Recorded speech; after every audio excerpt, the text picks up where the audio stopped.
નર્મદા જિલ્લા પંચાયતના પ્રમુખ ભીમસિંહ તડવી અને અન્ય ઇસમ પર હુમલો થવાની ઘટનાએ ચકચાર જગાવી છે. તો પ્રમુખ ઇજાગ્રસ્ત થતાં તેમને ડભોઈ સારવાર અર્થે ખસેડવામાં આવ્યા હતા. તો મોડી રાત્રે બનેલા ઘટનાને પગલે તિલકવાડા પોલીસને ઘટનાની જાણ થતાં જ જિલ્લા એલસીબી પોલીસ ઘટના સ્થળે દોડી ગઈ હતી. તો જિલ્લાના તિલકવાડા તાલુકાના મોટા ભાવપુર ટેકરા ગામે જિલ્લા પંચાયત પ્રમુખ લગ્ન પ્રસંગમાં ગયા હતા, ત્યારે આ ઘટના બનવા પામી હતી. તો લગ્ન પ્રસંગમાં કોઈક કારણોસર યુવાનો વચ્ચે માથાકૂટ થઈ હતી, જેમાં જિલ્લા પંચાયત પ્રમુખ છોડા વચ્ચે પડ્યા હતા. ત્યારે પ્રમુખ કેમ વચ્ચે પડ્યા તેની રીસ રાખી તેમના પર હુમલો કરવામાં આવ્યો હતો. તો જિલ્લા પંચાયત પ્રમુખ ઇજાગ્રસ્ત થતાં તેમને ડભોઈ સારવાર અર્થે ખસેડવામાં આવ્યા હતા. જોકે આ ઘટનાની હજી સુધી પોલીસ ફરિયાદ નોંધાઈ નથી, પણ ફરિયાદ નોંધાવવાના ચક્રો ગતિમાન થયા હોવાનું જાણવા મળે છે. ત્યારે આ ઘટનામાં વરરાજાની ગાડીને પણ નુકસાન પહોંચાડવામાં આવ્યું હતું. જિલ્લા પંચાયત પ્રમુખ પર હુમલો કરનારા લોકો એક જ પક્ષના હોવાનું જણાવાયું છે.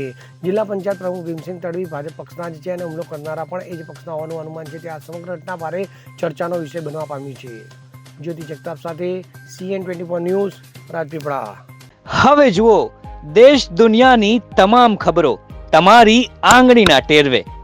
ઉઠાવો મોબાઈલ અને Google Play Store પરથી ડાઉનલોડ કરો અમારી CN24 ન્યૂઝ મોબાઈલ એપ.